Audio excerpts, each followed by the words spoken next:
The objective of this video is to introduce sinusoidal modulation of single-phase inverters, as well as alternate low-cost approaches to implementing inverters.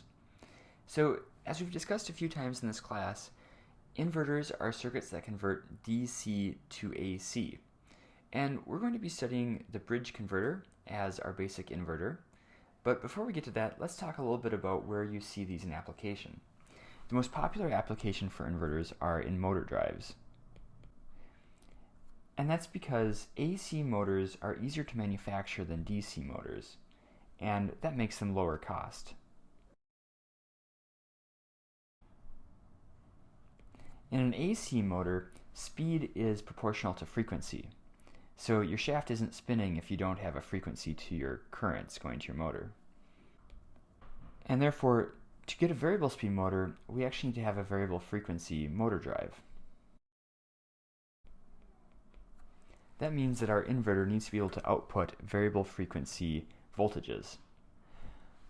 Most motor drives, especially at significant power levels, are actually three-phase, and today we're going to be talking about single-phase inverters. There are very low-power single-phase motors. For example, most of the fans in your computer will use a single-phase motor. The second most popular application for inverters is UPS systems. This is uninterruptible power supplies. And UPS systems are used to keep critical loads powered up when the power grid goes down. So examples of where UPS systems are used are servers to power server computers or expensive workstation computers, automatic teller machines, ATMs, and medical equipment. More recently, inverters are seeing wide deployment in solar generation. So photovoltaics are inherently DC generators. To interface the DC generators, to interface the photovoltaics to power grid, we have to invert that DC voltage into an AC voltage. And in wind generation, we need to allow our rotor to spin at a variable speed based on what the wind speed is. In order to convert that variable speed into our frequency for the power grid, we need to have an inverter. So we first rectify the voltage that comes out of our wind generator into a DC quantity, and then we use an inverter to convert to the 60 Hertz grid frequency. And an up-and-coming application area is grid storage. So as we gain more and more renewable energy penetration onto the power grid, we have more and more a need to store the energy, because renewable energy is inherently intermittent. If a cloud goes over the sun, your solar generation momentarily goes down and then comes back up. And so we need to have some kind of energy storage mechanism to ride through those events. Okay, so those are some applications.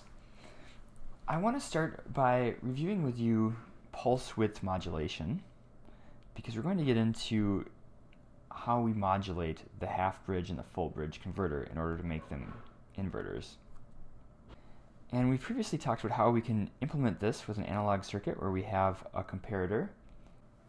And on one side of that comparator, we attach a triangle waveform, our triangle carrier.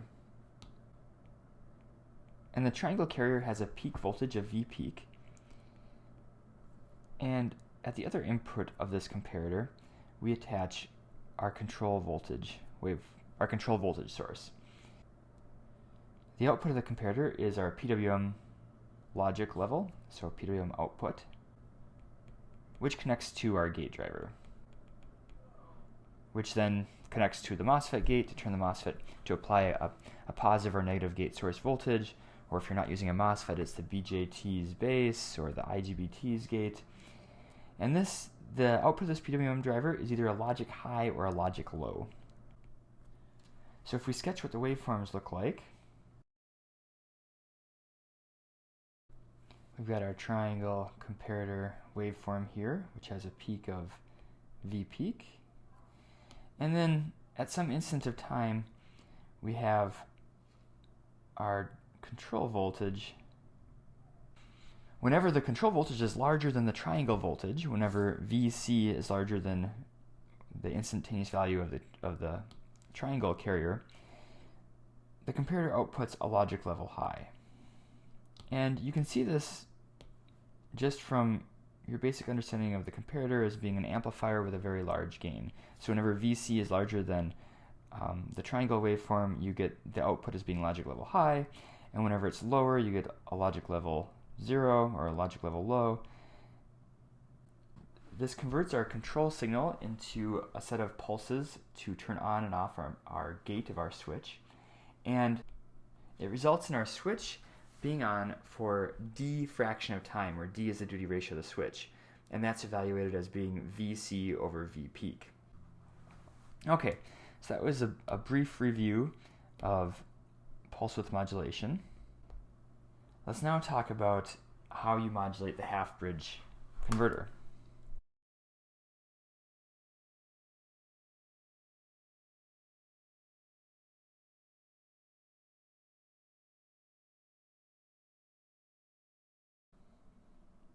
So this is the circuit for the half-bridge converter that we've been talking about.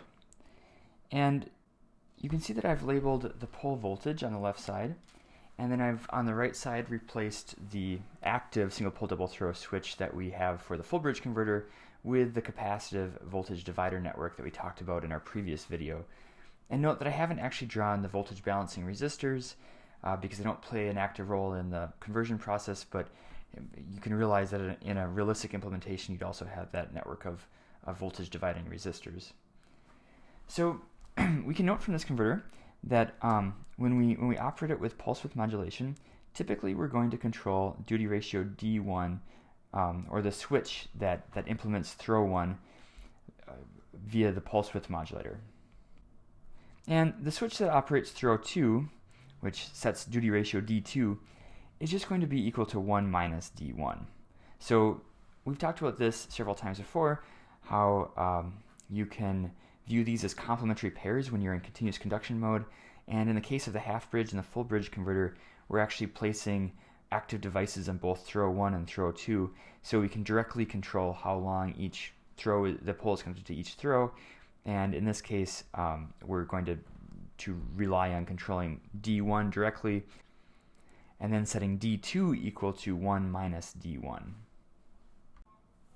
So if we write an expression for our output voltage, we get the following,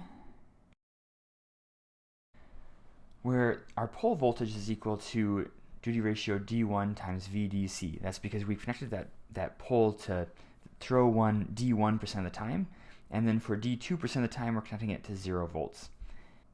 So this is simply equal to D1 times VDC, which means that our output voltage can be expressed as D1 times VDC minus VDC by 2. And if we solve this for our duty ratio, we get the following. And if we multiply this by V peak, we get our control voltage waveform. That's the control voltage waveform that we're sending into the comparator. So we took our duty ratio, we multiplied it by V peak, and then we get the control voltage that we should send into our carrier in order to perform this set of steps to determine our gate pulses. Okay, so I want you to note that this is the duty ratio that we would want to obtain in order to get the desired output voltage of V out across our current source. And I've drawn our load as a current source because we're assuming that we have placed a sufficiently large inductor to make a stiff pole current. So in reality, you can note that this implies that our output must be AC, because if you inject a continuous DC current into these capacitors, they're going to lose their voltage balance. Or it assumes that these capacitors are somehow, infinitely stiff. But let's not worry about these details. We're actually going to be talking about inverters, so the current is going to be AC.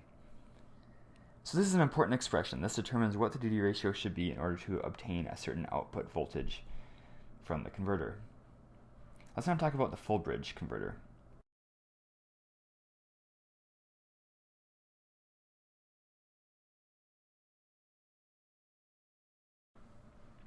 So this circuit should be familiar to you from our previous lectures. And we'll comment on the same items in about the same order as we just commented on for the half bridge.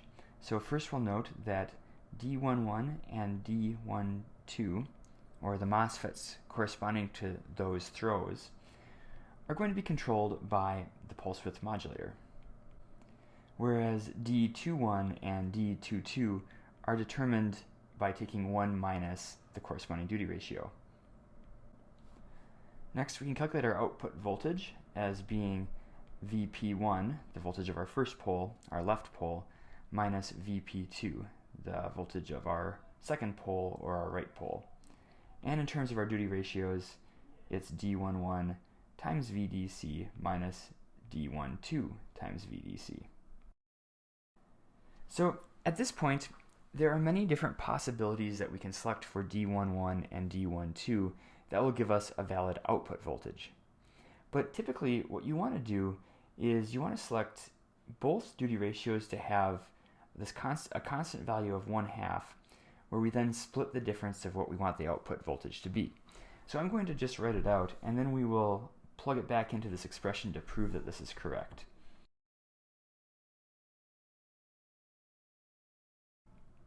And if we multiply these values by V peak, we get the control voltages for both poles that we use in our duty ratio, in our pulse width modulator.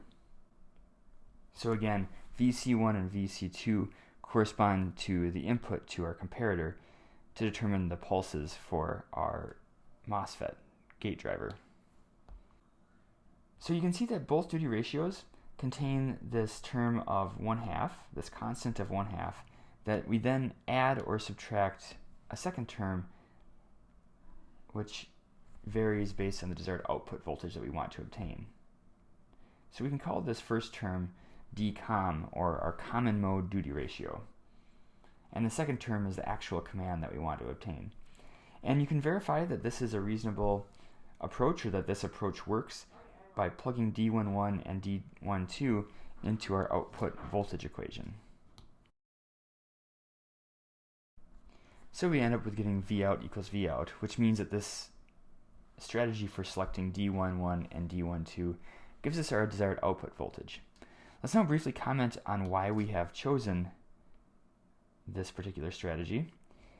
And the answer is that each of these duty ratios is allowed to vary between the values of 0 and 1.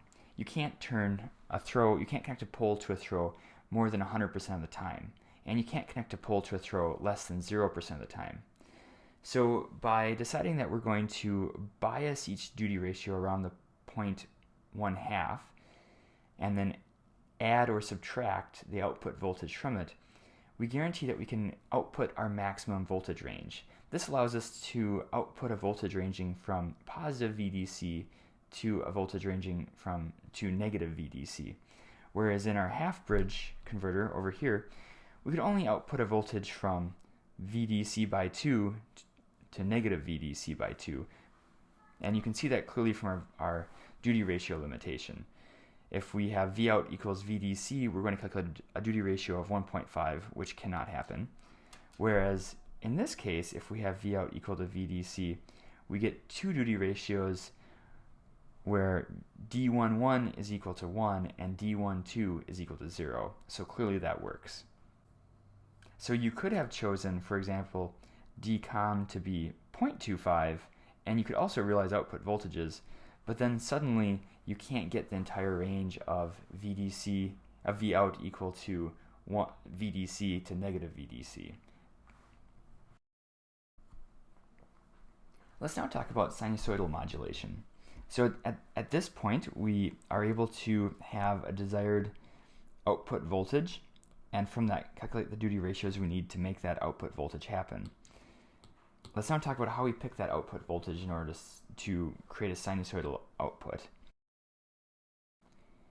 And so when we desire to have a sinusoidal output, we can write it generically as having a certain peak output voltage value multiplied by a cosine function, which has a certain frequency. And we'll talk about how we implement this for the half-bridge circuit, but you can very easily see how to do it for the full-bridge circuit. In both cases, we're just going back to these duty ratio expressions that we have just come up with. So not surprisingly, we've just plugged in Vout of t into our duty ratio expression. And we see that we now have this cosine term because we prescribed it to have it up here. The amplitude of the cosine term in our duty ratio it's what's referred to as the modulation index. And M can have a range of 0 to 0.5 for the half-bridge converter. Our modulation index is the output amplitude of our voltage divided by our DC voltage value. Let's now plot what our modulator waveforms look like. So we're going to be constructing this plot right here, but for VC varying as a sinusoid. So we'll assume that we have a certain carrier waveform, a certain triangle carrier waveform frequency. And you'll have to excuse me if I have trouble maintaining the right slope values, but this should have a constant frequency and a constant amplitude.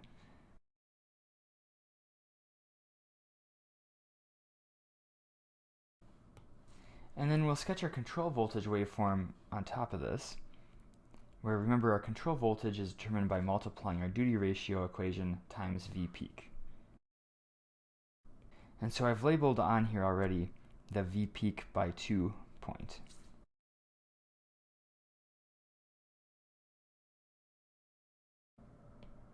And just like we talked about before, anytime that our control voltage waveform is larger than our carrier voltage, is larger than our triangle carrier voltage, our MOSFET gate signal is going to be sent a logic high. Anytime that the control voltage is lower than the triangle carrier, the MOSFET gate is going to be sent a logic low. It's going to be sent a turn-off signal.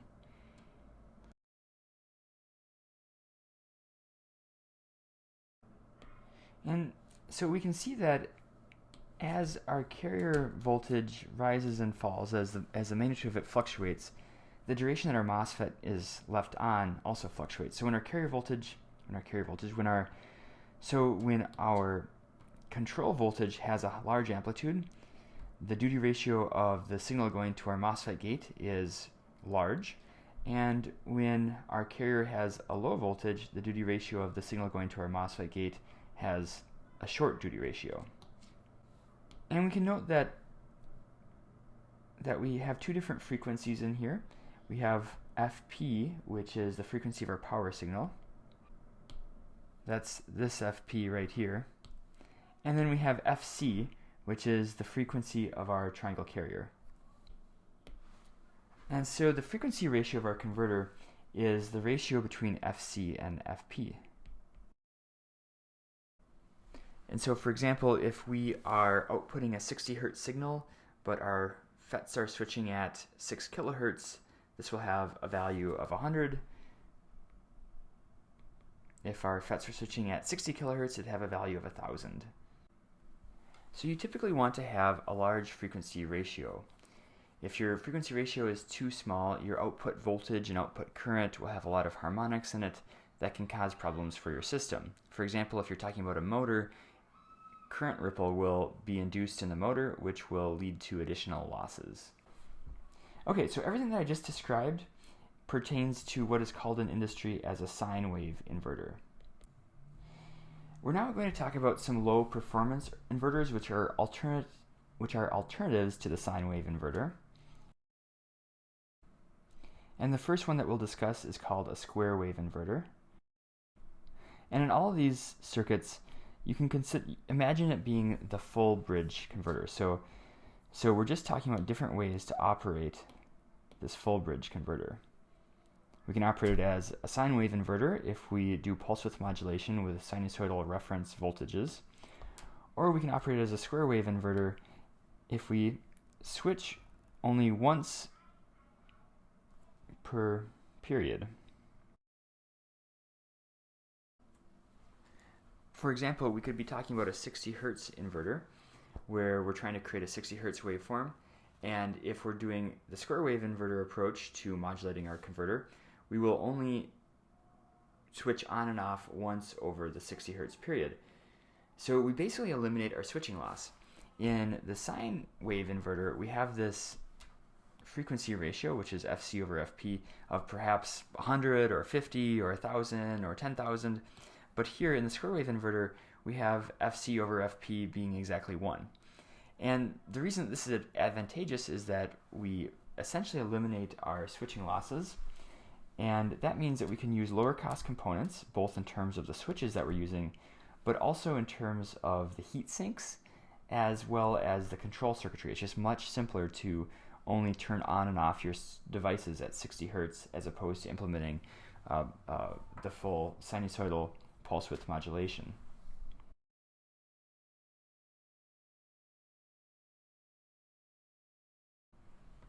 And the penalty for taking this low performance inverter approach, the penalty for implementing it as a square wave inverter, is that your output voltage is a square wave. This adds a lot of harmonics. It can interfere with your loads. You have to be judicious about when you do it. You have to decide whether you can tolerate having these additional harmonics or not. A second approach is called a modified square wave inverter. And in this case, we'll modulate our left pole exactly like we did with the square wave inverter, but now our right pole, we're going to switch it in the same fashion but delayed by some angle. And the idea is that if we plot what the actual output voltage looks like below,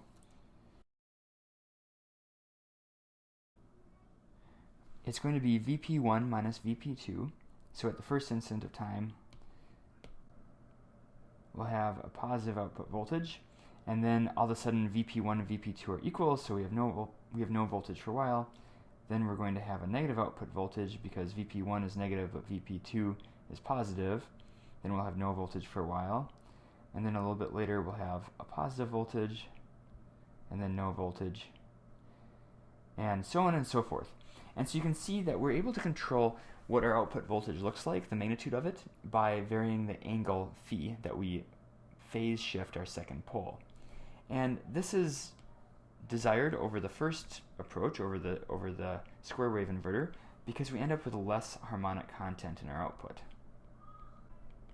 So you can see that this waveform here looks a bit more sinusoidal than this waveform over here.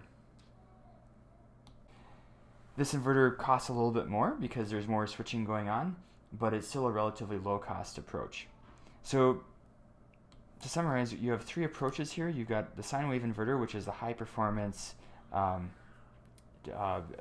the best case that you can do, and you can improve it or reduce its cost by varying what you have your frequency ratio set to.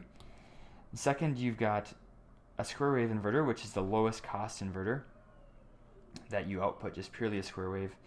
And then finally you've got the modified square wave inverter, which is a step up from the square wave inverter, but still a low performance inverter.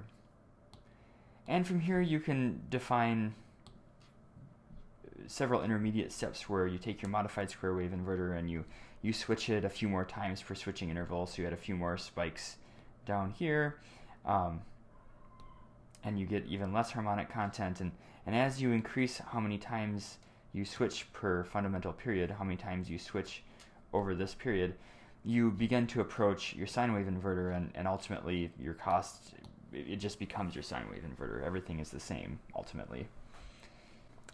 To summarize, we've introduced single phase inverters, and we've talked about how you can modulate these inverters, and then we've discussed different alternate low cost approaches to modulating single phase inverters that reduce the entire cost of the design.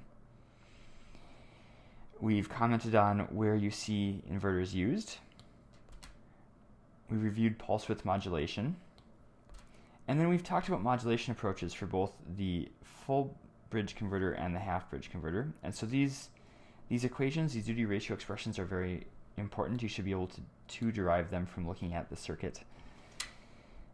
And then we've talked about sinusoidal modulation. We've defined the modulation index. We've sketched how our PWM waveforms look. And we've talked about low performance inverters.